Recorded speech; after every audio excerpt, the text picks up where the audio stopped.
इस समय हम सुकमा ज़िले में मौजूद हैं और सुकमा ज़िले का वार्ड क्रमांक 14 है। मामला टेलिंग्स यानी कि लाल मिट्टी से जुड़ा हुआ है। एमएनएस नाम जानते होंगे आप लोग, आर्सलेर निपान मित्तल स्टील इंडिया जो कंपनी है बेलाडीला में चल रही है, उसकी टेलिंग्स को डालने का काम किया जा रहा है, जिसके लिए प्रशासन इस तरीके से निजी भूमि स्वामियों को छूट दे दिया है कि मैं कैमरामैन साथी से बोलूँगा इस तरफ दिखाइए, मुझे देखने से ज़्यादा इधर देखना ज़रूरी है दर्शकों का। ये आपको दिखाई दे रहा होगा, जो हाईवा आपको दिख रही है वो टेलिंग्स है। वहाँ हाईवा के नीचे जो लाल मिट्टी है और ये पूरा तालाब है। ये तालाब 4.5 हेक्टेयर का तालाब है। सुकमा में वार्ड क्रमांक 14 दीनदयाल उपाध्याय इस वार्ड का नाम है। नगर पालिका का क्षेत्र है। एनओसी दे दी गई है। कंस्ट्रक्शन का काम जमील खान नाम के ट्रांसपोर्टर के द्वारा किया जा रहा है और किरंदुल से लगातार 100 हाईवा सड़कों को रौंदते हुए यहाँ पर पहुँच रही हैं। आप देख सकते हैं कि ये मैं इसलिए आपको ये दिखाने आया क्योंकि जब मैंने इस खबर को सोशल मीडिया में चलाया तो हमारे कुछ साथियों ने कहा कि भैया ग्राउंड में क्या हो रहा है ये तो बताइए। तो इसलिए मैं आज ग्राउंड पहुँचा हूँ। आपको पानी दिखाई दे रहा होगा। आप सोच सकते हैं कि वाटर का कितना यहाँ पर पानी है। एक पूरा भरा हुआ तालाब है। एनजीटी यानी कि नेशनल ग्रीन ट्रिब्यूनल एनजीटी की गाइडलाइन का यहाँ पर बिल्कुल पालन नहीं किया जा रहा है। उसकी धज्जियाँ उड़ा दी जा रही हैं।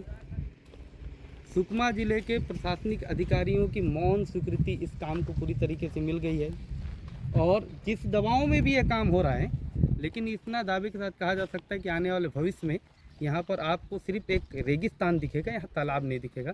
एक बाजू में भी तालाब है, इसके जस्ट किनारे में आप देखिए, आपको दिखाई दे रहा होगा, एक हरा भरा तालाब है। मार्च का महीना चल रहा है और इसमें पानी मौजूद है। अभी आप इस वीडियो पर इस तालाब को देख लीजिए क्योंकि आने वाले 2-4 महीने में जब यहाँ पर लाल मिट्टी पड़ जाएगी तो ये तालाब भी सूख जाएगा। ऐसा इस मिट्टी की खासियत है क्योंकि ये मिट्टी कोई बहुत अच्छी मिट्टी नहीं है। अगर अच्छी होती तो इसको पैसा दे करके कंपनियाँ ठेकेदारों को लगा के नहीं चलती। आप देख सकते हैं कि यहाँ पर सरकारी योजनाओं का किस तरीके से इस्तेमाल हुआ है। सामने आपको दिखाई दे रहा होगा, यहाँ पर सरकार की योजना लगा करके पहले तालाब बनाया जाता है, ठीक है, तालाब में पैसा खपाया जाता है। ये मशीनें जो आपको दिख रही हैं जो यहाँ ख़राब होकर पड़ी हैं, ये जल कुंभी को हटाने के लिए चलाया जाता है। 1 2 3 4 5 6 7 8 9 मशीनें दिख रही हैं। उधर एक छोटी सी नाव दिख रही है। ज़रूर यहाँ पर मछली पालन का काम होता होगा। तो यही दिखाने के लिए हम यहाँ पर पहुँचे थे कि ये 4.5 हेक्टेयर का तालाब है। इसको लाल मिट्टी से पाट दिया जा रहा है। 100 से ज़्यादा गाड़ियाँ आ रही हैं। गाड़ियों के लिए रास्ता भी कौन सा तय किया जा रहा है। किरंदुल के प्लांट से गाड़ियाँ भरती हैं। पहले तो दंतेवाड़ा ज़िले में जो पीएमजीएसवाई की जो सड़कें बनी हैं जिनकी क्षमता मात्र 12 टन की है, उन इलाकों में 25 टन भर भर के गाड़ियाँ चल रही हैं। सड़कों को पहले वहाँ तोड़ा जा रहा है। सड़कों को तोड़ने के बाद ड्राइवर इतने बेतरतीब चला रहे हैं कि 2 दिन पहले ही एक करियारपारा के पास एक हादसा हुआ। उसके साथ में यहाँ पहुँचने के बाद जो यहाँ पर भी जो लोकल सड़कें बनी उनको भी पूरी तरीके से निस्तेनाबूद करके तोड़ दिया जा रहा है। हमारे कैमरे की नज़र जहाँ तक एक तरफ इधर दिखाएंगे जिधर नारियल के पेड़ हैं, आपको दिख रहे होंगे यहाँ कितनी हरियाली है। मैं बता दूं कि यहाँ पर एक हरा भरा क्षेत्र है और इसे जिस मंशा से भी डलवा रहा है, जो भी डलवा रहे हैं उनकी निजी भूमि होगी, उनका व्यक्तिगत अभिमत होगा। 3 लाख से ज़्यादा टन यहाँ पर पड़ रहा है।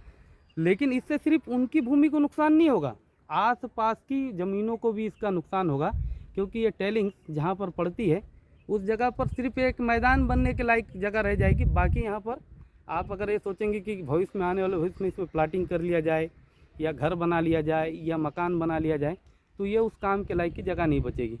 हम अभी जो आपको छोटी सी एक कैंप जैसे दिख रहा है उस तरफ दिखाएंगे।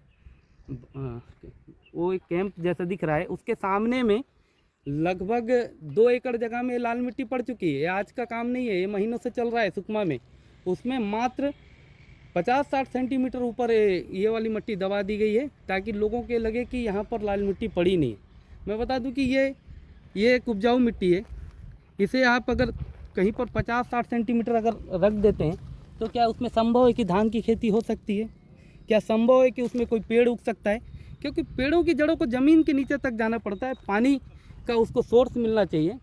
तो कुल मिलाकर के एमएनएस के द्वारा जो भी काम किया जा रहा है, यहाँ से उनका लोहा छन करके आंध्र की तरफ जाता है, मगर जो उसका बचा हुआ टेलिंग्स है वो बस्तर के अलग अलग जगह में डाल दिया जा रहा है। ये माना जा सकता है कि डीएमएफ का पैसा अगर ज़िलों में खपाया जाता है तो इसीलिए कचरा भी हमारी ज़िलों में फेंक दिया जा रहा है।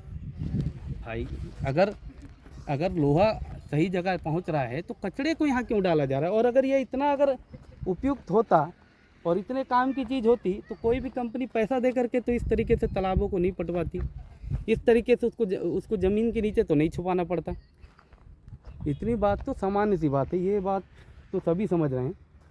हाल में बीजेपी के भी कुछ लोग सुकमा की सड़क पर बैठे थे, इसका विरोध करने की कोशिश कर रहे थे, मगर उनका विरोध कारगर साबित नहीं हुआ।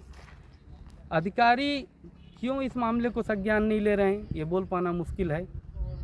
कहाँ से इसका प्रेशर आ रहा है, किसके दबाव पर ये मिट्टी पड़ रही है, क्यों लोगों को समझ में नहीं आ रहा है कि इस मिट्टी के पड़ने से आने वाले समय में बहुत बड़ा नुकसान इस इलाके को होगा। आज इस जगह को डाला जा रहा है, जैसे ये जगह भरेगी कल आपके तालाब में आपको पैसे की खरीद फरोख्त करने के बाद वहाँ पर भी इस मिट्टी को डाल दिया जाएगा। इससे ट्रांसपोर्टर को ट्रांसपोर्टिंग मिल जा रही है, कंपनी का वेस्ट मटेरियल थोड़ा सा कम हो जा रहा है, जिसके खेत में पड़ रहा है कुछ उसे भी लाभ मिल रहा होगा, मगर आसपास का पर्यावरण को सीधा इसका नुकसान उठाना पड़ रहा है। अभी हम और भी जगह जाएंगे और भी आपको दिखाएंगे कि किस तरीके से इस मिट्टी को डाल करके यहाँ पर पूरा 4.5 हेक्टेयर मतलब 1 हेक्टेयर में 2.5 एकड़ होता है। आप उसको गुणित अनुपात में करके लगा लेना, लगभग 10 एकड़ से ज़्यादा की ये जगह है जिसे डालने का काम शुरू हुआ है। अभी ये काम चलेगा 6 महीना। मुझे मालूम है कि इस रिपोर्ट के चलने के बाद भी ऐसा नहीं है कि ये काम रुक जाएगा, क्योंकि जो लोग इस काम को कर रहे हैं वो बेहद ही ताकतवर लोग हैं। उनकी ताकत राज्य के बड़े लोगों के साथ में जुड़ी हुई है, इसलिए उनका काम बहुत ही आसानी से चलेगा। लेकिन एक दिन इसको इतना नुकसान होगा कि जब इसको लगातार आजू बाजू के खेतों में नुकसान होगा तो लोगों को समझ में आएगा कि ये जो रिपोर्ट निकली थी ये वास्तविक ग्राउंड रिपोर्ट सही थी और उस समय इसको विरोध करना चाहिए था।